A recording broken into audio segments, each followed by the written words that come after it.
Mari kita sama-sama membuka Alkitab kita. Tema kita hari ini adalah diperbarui dalam Kristus. Sebuah tema yang sudah cukup umum disampaikan dan tentunya poin-poinnya kita pasti sudah pernah mendengar.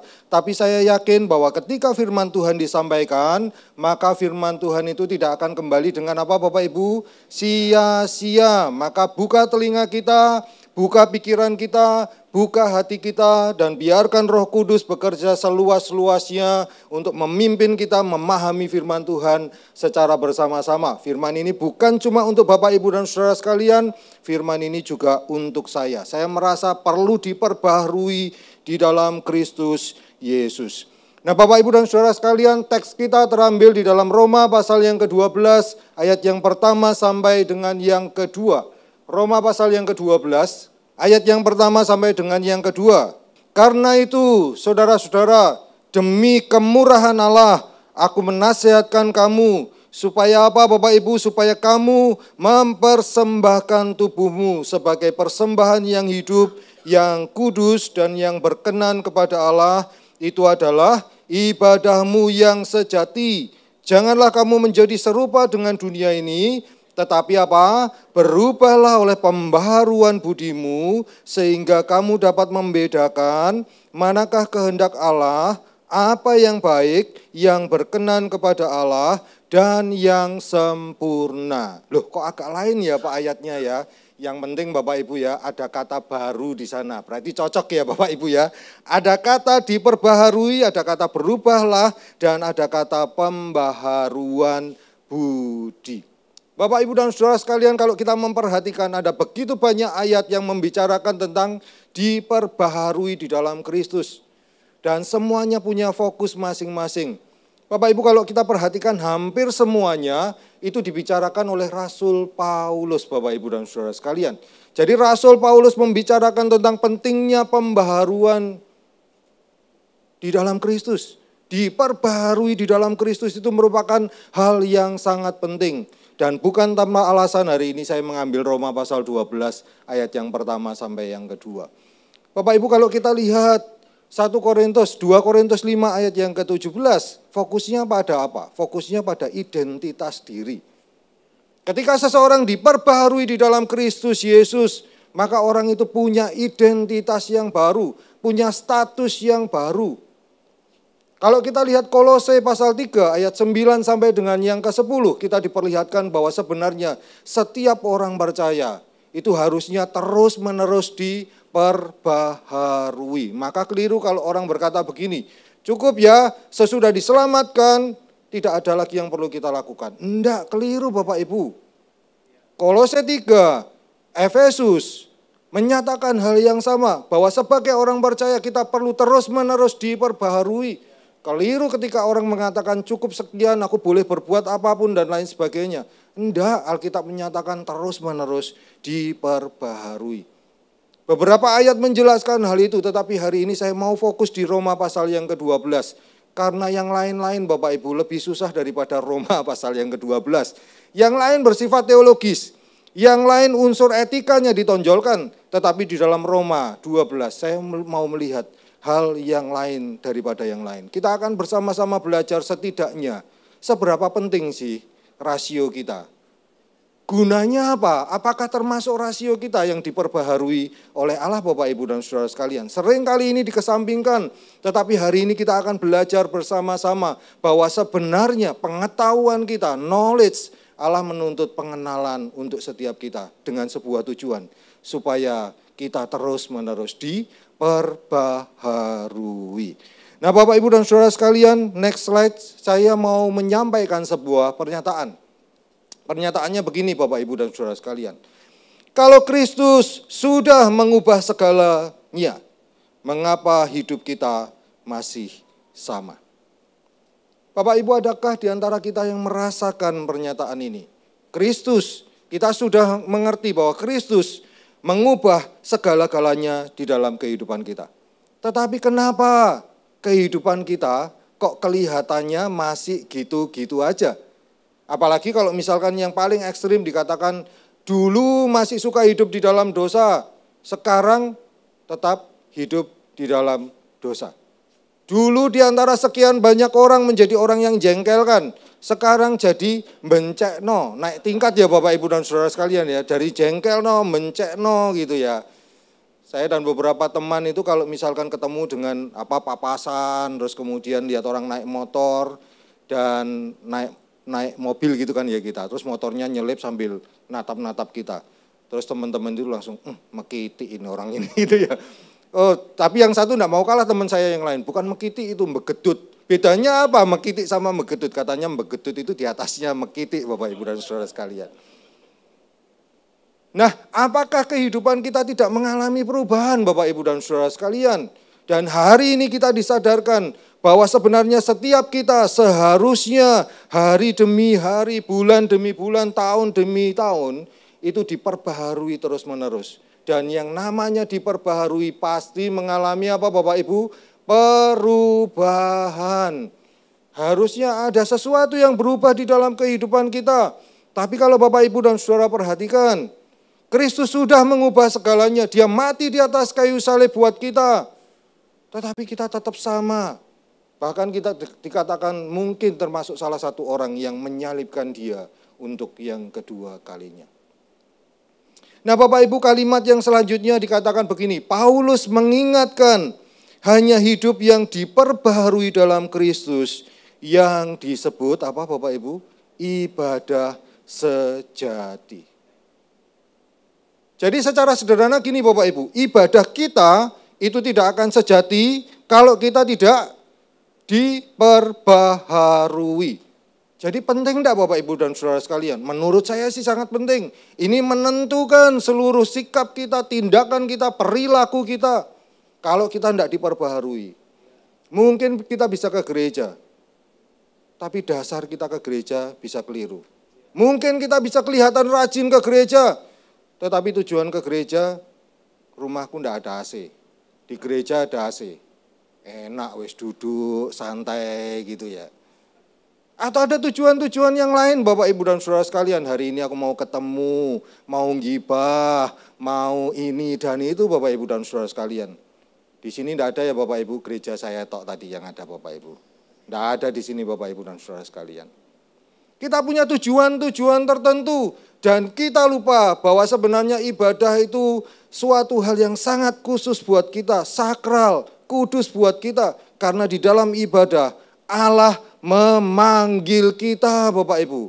Kalau tidak dipanggil Bapak Ibu, kita tidak akan datang beribadah. Karena itu hari ini kita akan belajar bersama-sama. Apa sih hubungan antara diperbaharui dan ibadah yang sejati? Jadi khotbah saya hari ini sungguh-sungguh sangat praktis Bapak Ibu dan Saudara sekalian. Dan saya mau memulai bahwa sebenarnya hidup yang diperbaharui menurut Roma pasal yang ke-12 ayat yang pertama sampai dengan yang kedua. Itu cirinya yang pertama, kita tahu bersama. Next slide. Kita pasti punya apa yang dinamakan dengan apa? Tujuan hidup yang benar Bapak Ibu dan Saudara sekalian. Orang yang diperbaharui oleh Kristus itu yang pertama pasti tujuan hidupnya saya tambahkan dengan kata yang benar. Kenapa perlu saya tambahkan Bapak Ibu? Karena semua orang punya tujuan hidup. Tapi belum tentu tujuan hidupnya benar. Saya tanya di kampus yang labelnya Kristen Bapak Ibu dan Saudara sekalian. Ini direkam apa enggak ya Pak ya? Direkam, oh ya. Enggak boleh sebut nama ya Pak ya. Di kampus yang labelnya Kristen, terus kemudian saya tanya, tapi ini bukan kampusnya ya, ini oknum gitu ya, sekali lagi oknum. Saya tanya, tujuan hidupmu apa gitu ya? Kepingin apa nanti di akhir hidup? Atau setelah ini mau apa? Ada begitu banyak jawaban Bapak Ibu, menarik jawabannya. Tapi jawabannya itu semuanya out of the box. Rata-rata mereka mengatakan begini, aku ini punya tujuan hidup, mau beli sebuah pulau. Terus kemudian kedua baru Alkitabiah. Loh kok enggak ada Alkitabiahnya sama sekali? Loh Pak tunggu, yang kedua Alkitabiah. Alkitabiahnya apa? Kejadian 1 Pak, saya mau beranak cucu, mengusahakan tanah di sana dan lain sebagainya Bapak Ibu dan Saudara sekalian. Pintar-pintar mahasiswa sekarang Bapak Ibu ya. Kita punya tujuan sendiri-sendiri Bapak Ibu dan Saudara sekalian. Tetapi yang menjadi pertanyaan adalah apakah tujuan hidup kita itu benar? Benar bukan menurut kita Bapak Ibu dan Saudara sekalian. Ketika Rasul Paulus berkata tujuan hidup yang benar, maka benar menurut Allah, Bapak Ibu. Kita sadar bahwa kita ada di dalam rencana Allah yang agung, yang besar, yang luar biasa. Tetapi seringkali kita berfokus pada diri kita sendiri, Bapak Ibu dan saudara sekalian. Salah, sudah waktunya kita punya perspektif yang berbeda. Segala sesuatunya harus dipandang berdasarkan perspektifnya Allah. Itulah yang dinamakan perubahan sejati, yang dinamakan dengan renew in Christ, Bapak Ibu dan saudara sekalian. Diperbaharui dalam Kristus. Tujuannya sama seperti tujuan Kristus. Nah, di ayat yang pertama dikatakan begini. Karena itu saudara-saudara, demi kemurahan Allah aku menasihatkan kamu, supaya apa Bapak Ibu? Kamu mempersembahkan tubuhmu sebagai persembahan yang hidup, yang kudus dan yang berkenan kepada Allah. Terus kemudian ada kata ibadahmu yang sejati. Jadi ibadah yang sejati itu pergi ke gereja, Bapak Ibu dan saudara sekalian. Apakah hanya dengan pergi ke gereja kita punya ibadah yang sejati? Enggak Bapak Ibu, karena kalimat sebelumnya dikatakan, aku menasihatkan kamu supaya apa? Supaya kamu mempersembahkan tubuhmu sebagai persembahan yang hidup, yang kudus dan yang berkenan kepada Allah. Kata mempersembahkan di sana di bahasa aslinya berarti bukan hanya mempersembahkan, tetapi secara total menyerahkan seluruhnya kepada Allah. Yang total apa Bapak Ibu? Yang total itu bukan hanya tubuh. Yang total itu berarti jiwa juga ada di sini gitu ya, rohnya juga ada di sini. Kita sering kali dengar hamba Tuhan berkata, gereja itu banyak zombinya gitu ya. Badannya ada di sini, tubuhnya ada di sini, tapi rohnya kita tidak tahu. Pikirannya kita tidak tahu kemana. Dan Rasul Paulus mengingatkan, kalau engkau beribadah dan engkau mau dianggap ibadahmu adalah sejati, maka 1 jam gunakan untuk benar-benar fokus kepada Allah. Bahkan menurut saya Bapak Ibu dan saudara sekalian, bukan hanya 1 jam di gereja, tetapi sebenarnya kita harus berpikir, besok hari Minggu dan Sabtu kita sudah memikirkan, kita ini rindu enggak sih ketemu dengan Allah Bapak Ibu dan saudara sekalian? Atau cuma kita berpikir besok Minggu, waktunya kita pergi ke gereja. Dan tanpa kerinduan sama sekali. Harusnya setiap orang percaya ketika diperbaharui oleh Allah, punya tujuan hidup yang benar, ibadahnya benar. Mulai hari Sabtu, Minggu itu menjadi hari yang sangat dinanti-nantikan. Kita rindu ketemu dengan Allah kita, pencipta kita Bapak Ibu dan saudara sekalian. Punya enggak sih Bapak Ibu dan saudara sekalian? Hari ini Paulus mengingatkan tujuan hidupnya harus benar Bapak Ibu dan saudara sekalian. Tujuan hidupnya harus benar dan itu adalah ibadah kita yang sejati. Yang kedua Bapak Ibu terkait dengan ibadah yang sejati. Saya cuma mau katakan buat setiap kita. Bapak Ibu di dalam Roma pasal 12 ayat yang kedua, yang pertama ini. Paulus menggunakan kata latrewo di dalam bahasa Yunani. Ini bukan supaya kelihatan pintar Bapak Ibu ya, gaya sedikit Bapak Ibu ya. Latrewo itu gini Bapak Ibu, latrewo itu bukan hanya sekedar ibadah biasa, tetapi ibadah dan kehidupan kita sehari-hari. Pengalaman-pengalaman kita sehari-hari, itu juga sebenarnya ibadah kita kepada Allah. Kata lain di dalam ibadah yang benar-benar cuma datang ibadah itu adalah liturgia. Bapak Ibu bisa baca di dalam Lukas pasal 1 ayat yang ke-23. Di sana ketika tiba hari-hari, Sakaria ini menceritakan tentang Sakaria, sudah melayani, lalu dia beristirahat. Liturgia makanya dikatakan liturgi gereja Bapak Ibu. Tapi latrewo beda, bukan hanya sekedar beribadah, tetapi hidup kita adalah ibadah Bapak Ibu dan saudara sekalian. Maka pertanyaannya adalah, apa yang orang lihat di dalam kehidupan kita? Kita ini benar-benar orang yang beribadah ke gereja, di luar orang lihat kita sebagai orang yang beribadah, atau di dalam kita dilihat sebagai orang yang beribadah, tetapi di luar kita dilihat sebagai orang yang tidak pernah beribadah.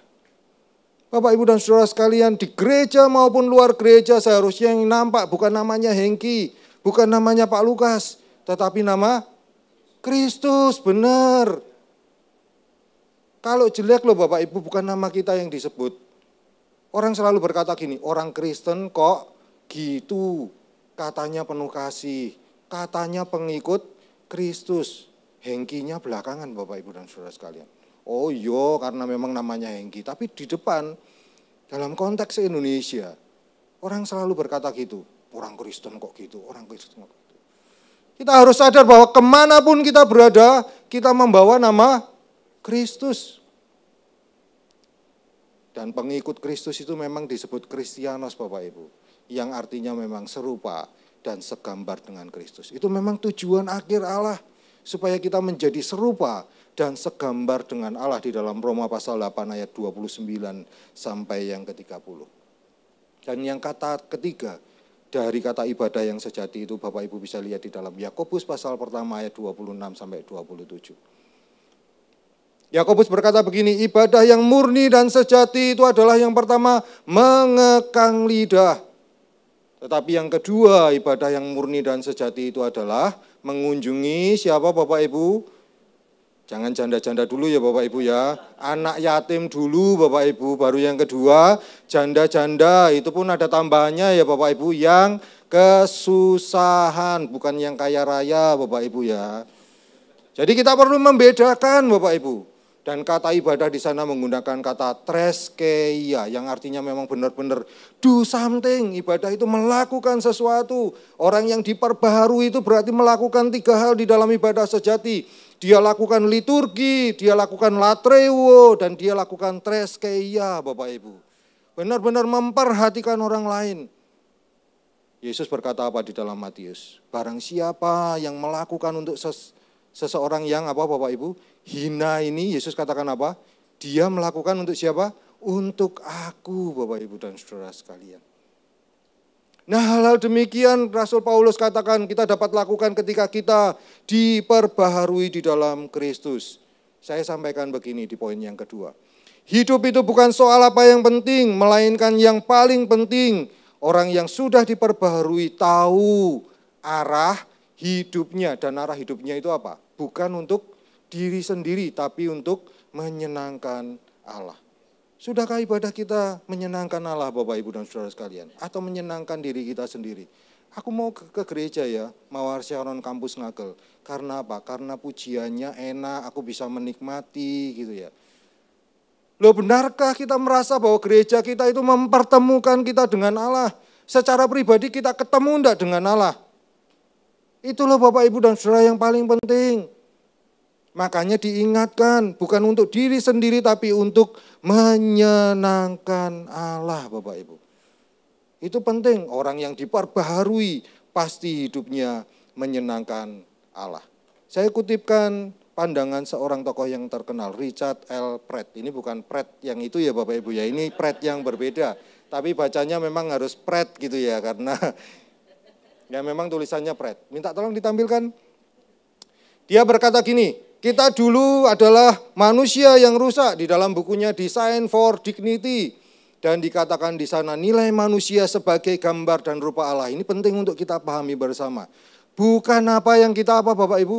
Bukan apa yang kita terima. Tetapi siapa kita dan apa yang kita lakukan for God kingdom on earth. Kita ini punya sumbang siapa untuk kerajaan Allah yang di bumi Bapak Ibu dan Saudara sekalian. Jadi orang Kristen bertahun-tahun tidak ada sumbangsihnya. Kalau disebut sebagai tubuh Kristus kita bangga. Tapi tidak ada fungsinya Bapak Ibu dan Saudara sekalian. Hari ini kita diingatkan.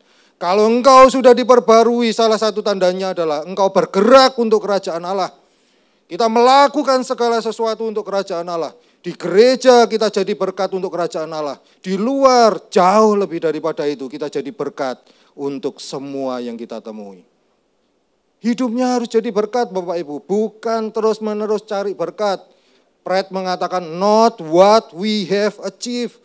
Jangan terus minta terus dari Allah, jangan minta terus dari orang lain.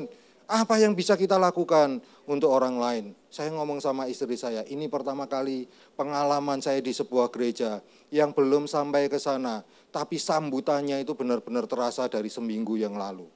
Benar Bapak Ibu dan Saudara sekalian. Apalagi kalau di bawah dikatakan welcome home ya. Saya jadi merasa kepingin tinggal di sini Bapak Ibu dan saudara sekalian. Boleh ya Pak Lukas ya, terima kasih banyak Pak Lukas ya. Tapi tidak ada temannya ya Pak Lukas ya.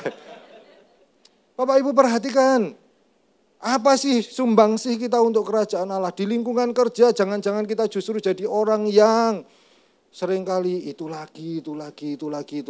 Dan kita dihindari oleh orang lain Bapak Ibu dan saudara sekalian. Jadi fungsi kita jauh lebih penting Bapak Ibu. Yang kedua, saya akan akhiri dengan poin yang kedua saja Bapak Ibu. Karena ini poinnya aja sekitar 23. Yang kedua mari kita perhatikan bersama-sama. Bukan hanya tahu tujuan hidup, tetapi yang kedua yang paling penting adalah kita mengalami transformasi pikiran. Saya yakin minggu-minggu ke depan Bapak Ibu akan belajar banyak.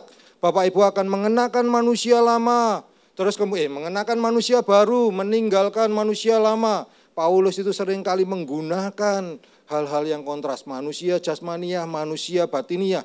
Menarik sekali ketika kita mempelajari apa yang menjadi tulisan Rasul Paulus. Tetapi hari ini kita diingatkan yang kedua, orang yang diperbaharui itu bukan hanya hatinya saja, tetapi kita disadarkan menurut Rasul Paulus, pikirannya juga. Dan kita ini mengalami transformasi pikiran. Bapak, Ibu, dan saudara sekalian, kata-kata saya begini. Tidak semua yang ada di dunia adalah duniawi dan tidak semua yang ada di gereja adalah rohani. Pembedanya terletak di apa Bapak Ibu? Transformasi akal budi. Jangan bangga kalau kita melayani di gereja. Jangan bangga kalau kita setiap minggu pergi ke gereja. Karena bukan itu yang Allah lihat. Yang Allah lihat adalah apa yang ada di dalam hati kita dan pikiran kita. Ada begitu banyak orang melayani di depan dan mereka merasa, aku mau ya kalau bisa naik di atas mimbar. Bukan di belakang mimbar Bapak Ibu, di atas mimbar. Kalau bisa. Berada di tempat yang tinggi, tidak mau melayani yang lain. Tapi motivasi utamanya apa Bapak Ibu? Diri sendiri. Di dalam 2 Korintus kalau Bapak Ibu perhatikan, sebelum ayat yang ke-17, teguran Rasul Paulus tegas sekali. Ada orang-orang yang mementingkan dirinya sendiri. Dan Paulus tidak suka itu. Karena itu Paulus berkata, kamu seharusnya menjadi ciptaan baru. Yang lama sudah berlalu, yang baru sudah datang. Pentingkan Kristus. Lihat dengan kacamata Kristus. Cara Kristus memandang, itu yang paling penting.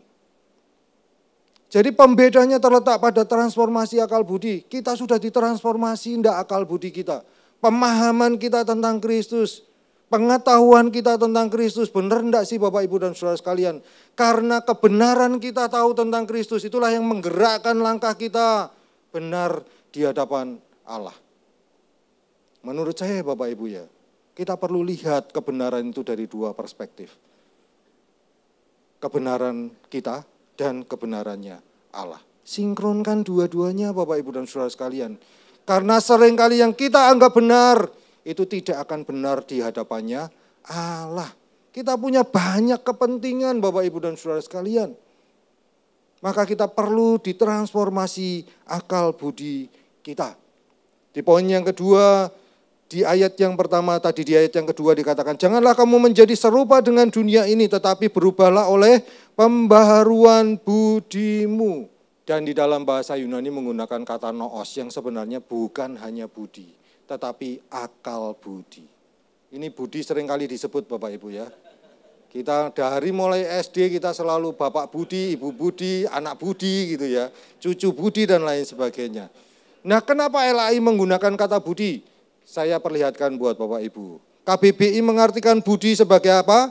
Alat batin yang merupakan paduan apa Bapak Ibu? Akal dan perasaan untuk menimbang baik dan buruk. Jadi ini bukan soal hati Bapak Ibu, bukan soal hati. Kekristenan itu bukan hanya soal apa Bapak Ibu? Apa yang kita percaya.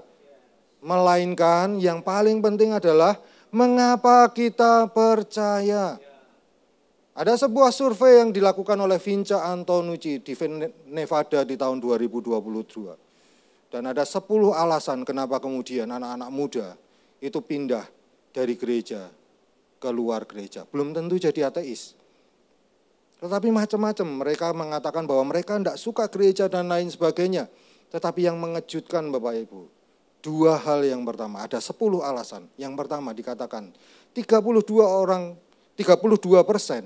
itu orang menjadi ateis karena memang papa mamanya pada akhirnya menjadi ateis. 32%. Ini wajar ya Bapak Ibu ya.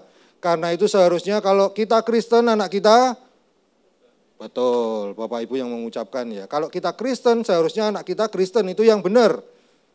Tetapi Bapak Ibu yang kedua, hasil survei Vince Antonucci disebutkan gini, 60% lebih anak-anak muda yang semula pergi ke gereja, itu pada akhirnya memutuskan untuk keluar dari gereja. Saya coba cari alasannya dan Vince mengatakan gini, karena apa? Karena yang pertama, mereka cuma diminta untuk percaya dan mereka tidak pernah diberitahu why. Mengapa mereka harus percaya Bapak Ibu? Maka ketika saudara di gereja, Pak Lukas dan pengurus itu sebenarnya sedang mengajarkan kepada setiap kita. Mengapa kita harus percaya Kristus? Mengapa kita harus percaya Alkitab? Dan itu poin yang sangat penting. Karena percaya tanpa dasar, cepat sekali goyah Bapak Ibu. Kena angin sedikit, badai sedikit, kelimpungan wis Bapak Ibu. Tapi kalau dasarnya kuat, Matius 5 berkata, badai datang, banjir datang, kita cuma di atas tertawa-tertawa gitu ya. Karena semennya pakai semen 3 roda Bapak Ibu. Ini promo ya Bapak Ibu. Yang kedua yang mengejutkan Bapak Ibu. Mereka tidak diajar mengapa mereka beriman kepada Yesus. Maka ketika saya dipercayakan kaum muda, setahun pertama yang saya lakukan adalah saya terus membahas mengapa. Itu ada anak-anak saya di belakang. Mengapa kamu dibaptis? Mengapa kamu harus percaya Yesus sebagai Tuhan? Mengapa kamu harus ke gereja? Bapak Ibu pernah enggak kita mikir, kenapa kita harus jadi orang Kristen? Wah, gak usah dipikirin Pak, itu gampang. Tapi jawabannya apa Bapak Ibu? Angel jawabannya Bapak Ibu. Ada hal-hal simpel yang sering kali kita dengar, tetapi tidak pernah kita kritisi di dalam kekristenan. Kalau Prabowo ngomong sedikit, Pak Prabowo ya, ngomong sedikit kita langsung, wah gempar gitu. Tapi ketika firman Allah banyak orang mengatakan, firman Allah, nanti dulu, belum tuwek dan lain sebagainya. Padahal Bapak Ibu ini merupakan pondasi utama buat kita. Dasar utama buat kita yang paling penting bagi kehidupan orang percaya. Saya masih ingat betul ketika anak saya mau baptis, pertanyaan saya satu, kenapa kamu mau dibaptis? Jangan sampai kamu dibaptis karena teman-temanku semua dibaptis. Pertanyaan saya cuma satu, benarkah kamu percaya Yesus sebagai Tuhan dan Juru Selamat? Anak saya yang pertama justru baptisnya lama. Karena saya selalu ngomong sama anak saya, bukan masalah lamanya, tapi masalah kepercayaan. Benarkah engkau percaya Yesus sebagai Tuhan? Karena bukan baptisan yang menyelamatkan. Tapi Roma pasal 5 ayat 9 sampai yang ke-11 berkata, percaya Yesus, mengaku dengan mulut kita, itulah yang membuat kita diselamatkan. Jadi jangan bangga Bapak Ibu dengan kehidupan bergereja kita. Kalau kita cuma datang ke gereja, enggak. Paulus hari ini mengingatkan dengan tegas buat kita, hidup yang diperbaharui. Tentu saja hidup yang ditransformasi akal budinya. Dan hidupnya adalah for God, Bapak Ibu dan saudara sekalian, untuk Allah. Yang terakhir Bapak Ibu, di poin yang kedua. Alkitab mengajarkan bahwa pengenalan kepada Tuhan itu memerlukan pengetahuan dan pemahaman. Saya tidak mengatakan jangan percaya ya, jangan percaya, enggak. Tapi ini poin penting Bapak Ibu. Knowledge, pengetahuan itu penting. Kalau enggak penting ya Bapak Ibu ya, kenapa kita harus sekolah? Masuk jurusan akuntansi, masuk jurusan hukum, supaya apa? Supaya nanti kita bisa kerja. Tapi ketika kita belajar Alkitab, kenapa kadang-kadang orang berkata enggak perlu rasio, pokoknya percaya. Tuhan marah kalau kamu nanti mempertanyakan. Tapi hari ini kita disadarkan, Paulus di dalam Filipi pasal 3 ayat 8 sampai yang ke-10. Dia berkata, yang ku kehendaki ialah bukan percaya Bapak Ibu. Dia berkata bahwa yang ku hendaki ialah mengenal. Wah kalau saya sudah lihat min 1 gini nih, mengurangi keselamatan ini ya. Mengenal kehendak gitu Bapak Ibu. Dan kehendak itu salah satu unsur di dalamnya adalah pengetahuan. Kita pakai rasio kita. Makanya dikatakan transformasi akal budi. Akal kita juga diperbarui, hati kita juga diperbarui, Bapak Ibu dan saudara sekalian. Penting Bapak Ibu. Belajar mengenal bukan hanya percaya. Di dalam 2 Timotius 1 ayat yang ke-12 Paulus berkata gini, aku menderita sekarang tetapi tidak apa-apa. Kemudian Rasul Paulus berkata, tetapi aku tahu yang aku percaya. Perhatikan ya Bapak Ibu. Paulus tidak berkata, tetapi aku percaya, enggak. Paulus berkata, tetapi aku tahu apa yang aku percaya. Jadi orang Kristen di luar jangan cuma pokoknya Bapak Ibu. Kenapa kamu percaya Yesus? Pokoknya percaya. Enggak. Hidup kita harus jadi kesaksian Bapak Ibu. Dan kesaksian itu salah satunya menurut 2 Petrus 3 ayat yang ke-16. Menyampaikan berita Injil dengan benar. Jangan-jangan orang lain memang perlu argumentasi. Dan itu memang digunakan. Paulus berargumentasi, di dalam Kisah Para Rasul terus-menerus berargumentasi. Yesus sejak usia 12 tahun senengannya debat Bapak Ibu. Dan ada banyak orang yang kagum dengan Yesus. Bukan karena hatinya Yesus, tapi karena dia menjawab dengan luar biasa. Loh gitu loh, orang kok masih merasa bahwa rasio tidak penting. Tapi yang paling penting itu gini loh Bapak Ibu, rasio itu harus tunduk di bawah otoritasnya Allah, itu yang paling penting. Terus jangan mekiti, begetut. Mentang-mentang kita punya akal budi terus, Allah kalah sama aku. Ya enggak lah Bapak Ibu dan saudara sekalian. Kita tetap tunduk apa yang dikatakan oleh Alkitab. Karena aku tahu apa yang aku percaya, katanya Rasul Paulus. Dan selanjutnya dia baru ngomong, dan aku yakin akan kuasanya. Jadi itu dua hal yang berbeda.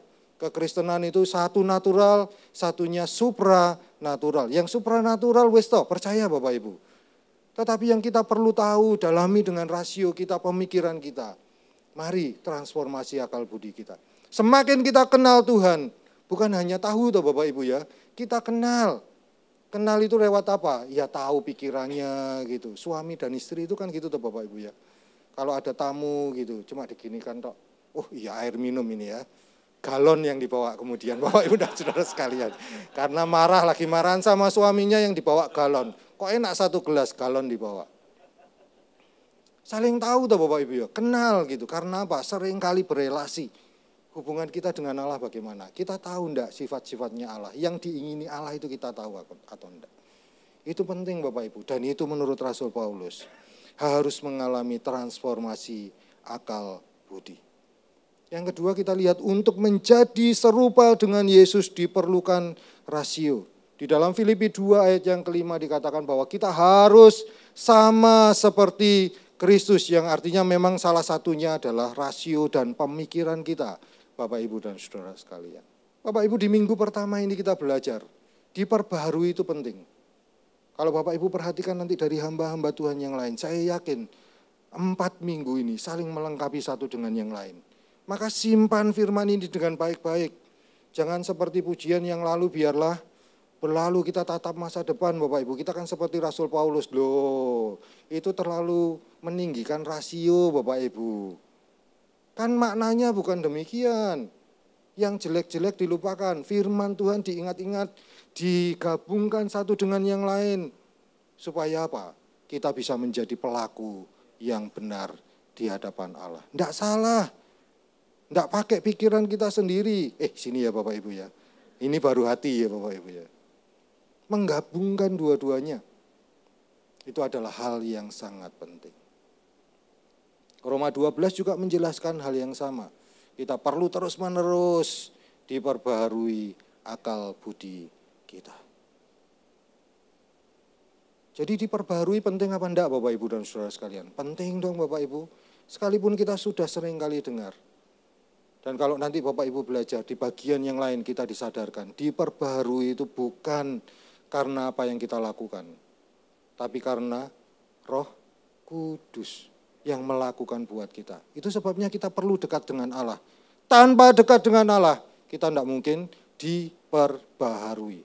Dekat dengan Allah lewat apa? Lewat memahami Dia, mengenal Dia, supaya pada akhirnya hidup kita menjadi cerminnya buat Allah. Serupa dan segambar itu apa sih Bapak Ibu? Rupane padha mbek Allah, gambare sama dengan Allah. Kita seringkali dengar kata, aku mau jadi alat kemuliaan buat nama Tuhan. Tetapi tahukah kita apa yang dimaksud dengan alat kemuliaan bagi nama Tuhan? Saya bertanya bertahun-tahun sampai kemudian saya menemukan pengertiannya cuma sederhana Bapak Ibu. Ketika Yesus berkata kamu harus menjadi alat kemuliaanmu, maka sebenarnya kemuliaan di sana digambarkan seperti sebuah cermin. Orang lihat kita, lihat Kristus, enggak seperti yang saya katakan tadi. Itu poin yang paling penting. Kalau kita sudah di tahap itu, maka saya yakinkan bahwa setiap kita sudah mengalami pembaharuan dari Allah. Hidup kita berguna bagi orang lain dan hidup kita memberkati orang lain. Dan ketika kita memberkati orang lain, bukan nama kita yang muncul, tetapi nama Kristus. Gak gampang loh Bapak Ibu. Karena ego kita itu besar. Tetapi hari ini kita disadarkan orang yang diperbaharui, yang paling penting itu Kristus. Melakukan segala sesuatu yang diutamakan Kristus. Aku berbuat baik karena Kristus sudah berbuat baik kepadaku. Anak saya itu suka nolong orang Bapak Ibu. Kalau temannya tidak bisa bayar SPP, ngomong sama papanya, dikira papanya ini bandar gitu. Bangkir gitu. Wah temanku ini sakno loh Pak gitu. Tidak bisa membayar SPP 2 bulan gitu. Pertanyaan saya cuma satu, kenapa kamu mau menolong dia? Kasihan Pak, kasihan. Saya cuma ngomong, jangan cuma kasihan. Tetapi mikirnya itu gini, karena saya sudah ditolong oleh Kristus, maka seharusnya saya menolong orang yang membutuhkan pertolongan. Mari rubah persepsi kita Bapak Ibu, dari Christ, dari self-center, Christ-center, baru diri kita. Christ-center, baru diri kita. Bukankah Yohanes berkata dia harus semakin bertambah. Kita harus semakin, aja toh, masa aku yang berkurang, kita selalu pengennya bertambah. Tapi firman Tuhan itu kan selalu demikian. Kita diminta terus supaya kita ingat bahwa ada Kristus yang lebih utama dari apapun yang ada di dalam dunia. Bukankah dia dikatakan di pujian tadi, dia mulia, dia kekal, dia ajaib dan lain sebagainya. Dan itu seharusnya masuk dalam pikiran kita dan masuk di dalam hati kita. Bapak Ibu selamat menjadi orang yang diperbarui oleh Allah. Yang pertama tujuan kita jelas, kemuliaan nama Tuhan. God Kingdom itu menjadi prioritas utama hidup kita. Dan yang kedua, alamilah transformasi akal budi. Sehingga pikiran kita menyatu dengan pikirannya Kristus. Sehingga hidup kita sama seperti kaki Kristus, tangan Kristus, mulut Kristus, mata Kristus. Bibir ini yang paling penting Bapak Ibu ya. Yang lain masih bisa dijaga. Bibirnya sama enggak dengan bibirnya Kristus.